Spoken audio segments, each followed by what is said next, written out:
Download the AllStar app. Make your picks for UFC fights, challenge your friends, level up and win prizes. Link in description.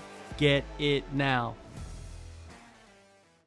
You got a new rum, or you working with a rum company? What's going on with that? Yeah, man. Yeah, I got my own rum.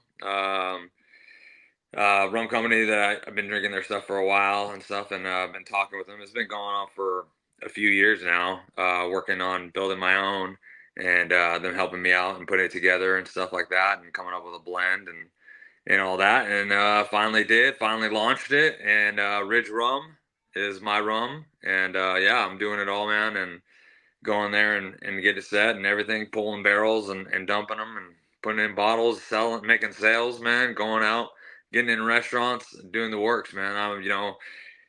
It's a self-made team, me and my wife, we go out and we're doing it, man. It's, I don't have a full team behind me or anything like that. It's just me and my wife, and we're going out there and small town kind of rum, and building it up. Hopefully, we'll be in multiple states, by the end of next year or by the end of this year, be in multiple states. But right now, we're just North Carolina, and yeah, man, it's awesome. Yeah, Great definitely. stuff. Small town rum. That's actually a good little pitch because there's so many small towns in the world, right? There's more small towns than big towns. Exactly. Yeah. Well, this is a working man's rum, man. This is it. Yeah. This is I like to sip on my rum and everything, and that's not pretty common with rums. People think whiskey, bourbon. I like to introduce people to the sipping rum, man. This is it. This is it. If you're a whiskey bourbon connoisseur, man, and you're looking for a rum to try out, this is the rum to go to. Like, it's great to drink it by itself, neat on the rocks, or it elevates cocktails as well. So yeah, this is the working man's high class. The working man deserves high class, and this is the working man's high class rum right here, baby. There you go. He Go out and deserves to get be up there yourself. as well.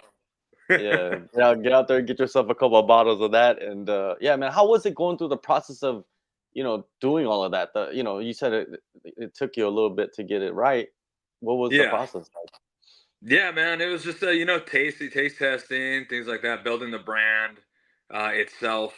I had some issues with artwork for a while, so it was just like that was a big, like, you know problem, and took time, and then it's just like little things that just adding up. So but it was awesome. I like the guys. Muddy River Distillery is my distillery, and they make it for me, and worked with them for a while. They're great people, so it's, I'm thankful for them for helping me put this together and create my own. So yeah, man, it's exciting. It's a fun process. It's always something new for sure. I'm learning kind of on the job while I'm doing it. So I basically fit it around where my training schedule is. Like, if I'm in one part of the state for my training or whatever, or traveling for whatever, I try to go into some stores or go into some liquor stores, ABC stores to get it in. Talk to restaurants, and do my little sales pitch and talk to them about getting it in. But yeah, man, it's cool. It's fun. I enjoy drinking it a lot, and I think other people will love it as well. So There you go, man. It helps to be a recognizable face as well, right?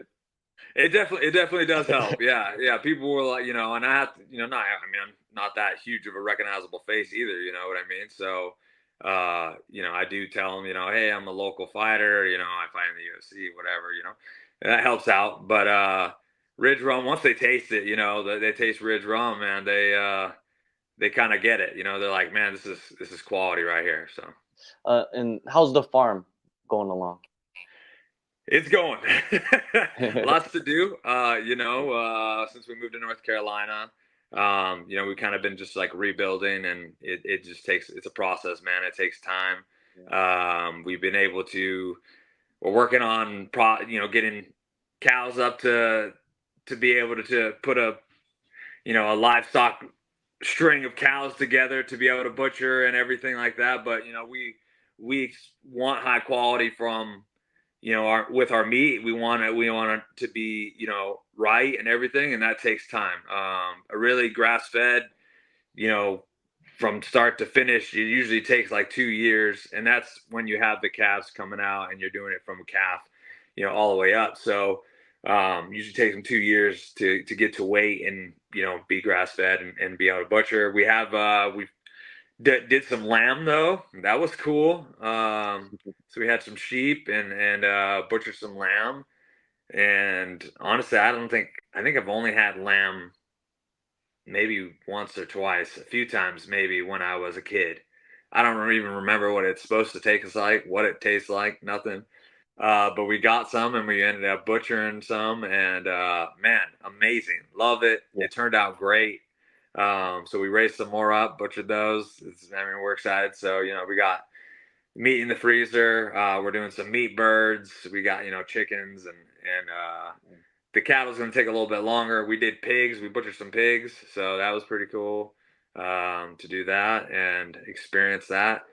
Them damn things are smart and a handful to work with. That's for sure. So Yeah, no dull days on the farm, no. or even in your life. Your life, man, is just filled with Yeah. it's great to see. Yeah. It's definitely it's nonstop. But it's fun. We enjoy it, and it's definitely rewarding. March 16th, you're back in action, man. Inside that cage. That's what we expect, What'd you think of Gerald Meerschaert, man? He's an interesting matchup. Yeah, he's a good dude. He seems like a nice guy. He's had a lot of fights, been around a long time. He has, like I said, a lot of fights, a big record. Yeah. But yeah, it's a fun matchup. I'm excited about it. Obviously he likes to grapple. Obviously but he doesn't stray away from stand up.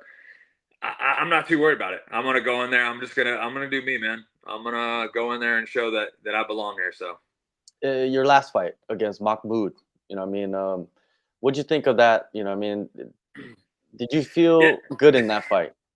It wasn't. That wasn't a great fight. I was not happy with how it went, how I performed, and really just some things in general. But after that fight, that was my first one at 85. Definitely not the welcome party that I wanted to present at 85. I'm looking forward to this one's at 85. I'm looking forward to being back, and I really took some time to build and kind of fit more into the weight class, get more of a feel for it too as well. So I'm really looking forward to it, man. I think the last one was definitely wasn't a good showing, and I'm ready to put on a great show, and for my fans, for myself, and I know I can. I think that was your first fight at 185. To me, I think you can judge your abilities at 185 with this fight coming up more than you would with the last one. Do you feel that way? Yeah, I do. I think this is going to be the fight that's going to tell, to show who I am, especially at 185, and I'm looking forward to doing that. Yeah, man, and I'm looking forward to it, man. We've been, I don't even know how many interviews we've done, right? So it's always great catching up, and that's why I ask you about the farm and all that stuff, because we've talked about it so many times, you know what I mean? So, anyways, training camp, is there any tweaks that you've made? The past couple months? Actually, more than a couple months.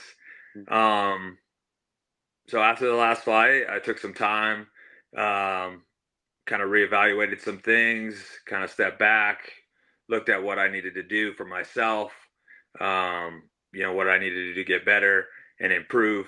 So actually, I opened my own gym, private gym. It's the Mud. It's called the Mud, and so I have sessions there, and I bring people in to train with, and then I've been cross training, and I've tried out a few different gyms, but I ended up settling at American Top Team Asheville here in North Carolina, and training with some guys up there. Steve Montgomery, Sean Dillon, just some main guys there. They'll be going to fight week with me at the Mud. A big person who's been at the Mud helping me out is Kerry Miller.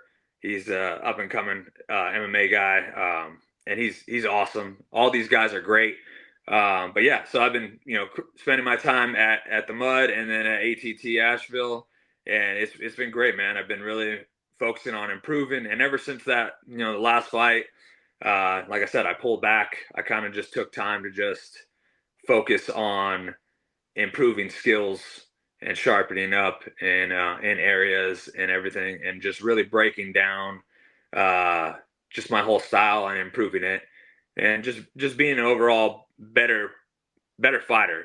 I think for a long time I thought like, you know, I don't need to improve or not improve, but like change almost. And I don't plan on like changing so much, but it was honestly after my last fight. Um, I talked to him in the back, and I was like, man, I was hoping we were going to stand and bang it out, kind of thing. You weren't going to wrestle so much. And he's like, man, he's like, yeah, it's just business. And I'm like, okay, I don't know. And it's like weeks after that fight, that moment just like started irritating me, and like, kind of like, he's right. He's right. In a sense, he's right. He did what he needed to do because it's business. It's not, let's go in there and stand in the center and swing it out and see who falls. It's a business in the end, and you need to do whatever you need to do to win, whatever that may be. So, I really just took that seriously, and looking at advancing and improving. Obviously, keeping my style, man. You want to stand in the middle, bang, let's bang it out. Let's do it. That's me. It always will be me. But definitely improving my game and advancing, and to the point where I'll be able to, be in there with these guys who are going to take these risks, because it is business. It's business to me, but in the end, I'm there to fight. So that's what I'm gonna do. Yeah. It reminds me of a recent fight, Hanato Moicano versus Drew Dober, right? That matchup is insane on paper, and they're talking Yeah. up it, you know what I mean? Like, we're gonna bang it out. And then once Moicano got hit, he took it to the ground and flipped it, and it wasn't the fight that a lot of people expected. I think that's Yeah. kind of like what you're talking about, right? It's business. Yeah. Like, when you get in there, you're not gonna always get the guy that's gonna, because it's a 50-50 exchange if you want to brawl it out, right? Yeah. Yeah. Yeah, exactly. And it just so happens that everyone I touch, they tend to go for a shot. So, Yeah. and I mean, I never blame them, and I never hold anything against them for it. It is MMA, it's mixed martial arts. I understand that. It's my job to stop that. It's my job to get up and, stop these situations and keep it where I want the fight to be. And yeah, I've been working a lot on that, and that's where it's going to be. I'm gonna put the fight where I want it to be. How was it building your own facility? You know, what I mean, I'm pretty sure there's a lot of comfortability to that. You know, what I mean, especially with the family and everything. Yeah, I found a spot. Luckily, I came across.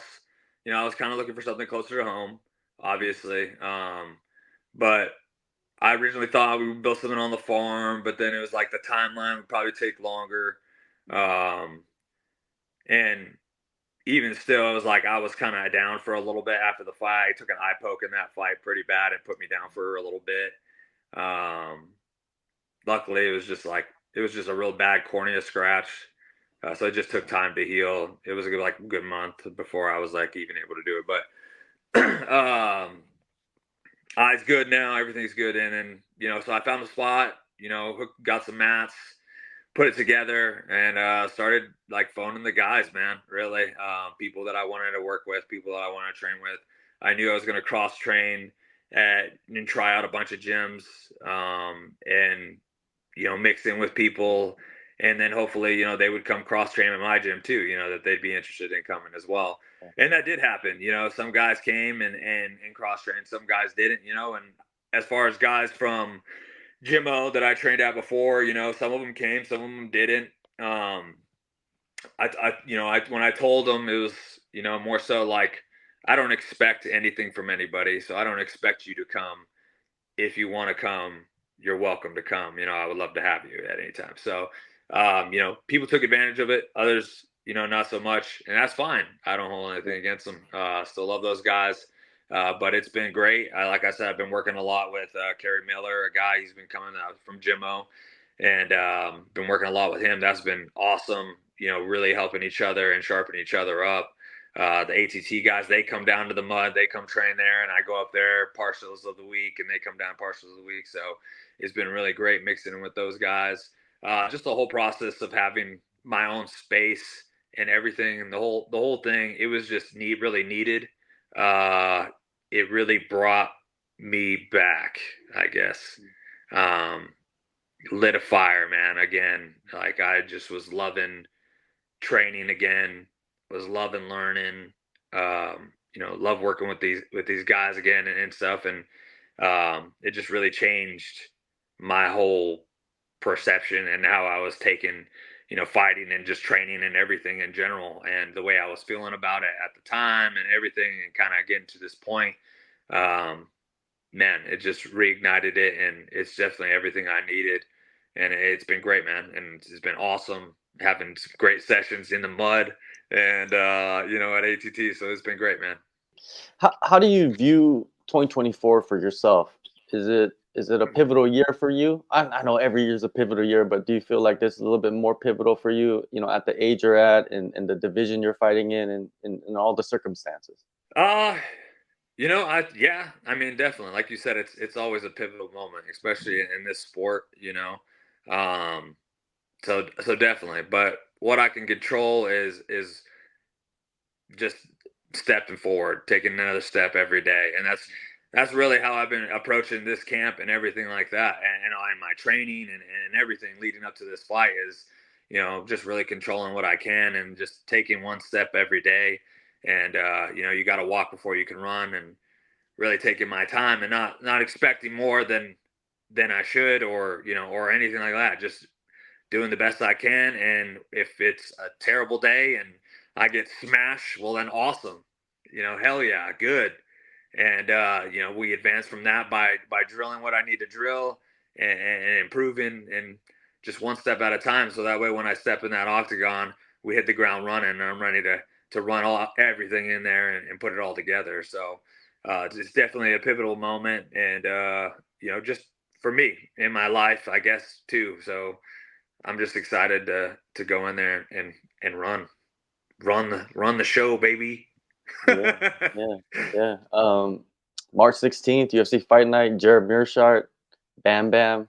It's going to be a interesting battle, man. It's going to be a very interesting battle. Bryan, thank you so much for taking the time as always, and yeah, all the best coming up, and hopefully a massive year for you at middleweight. Oh, thanks, man. I appreciate it. I'm looking forward to it.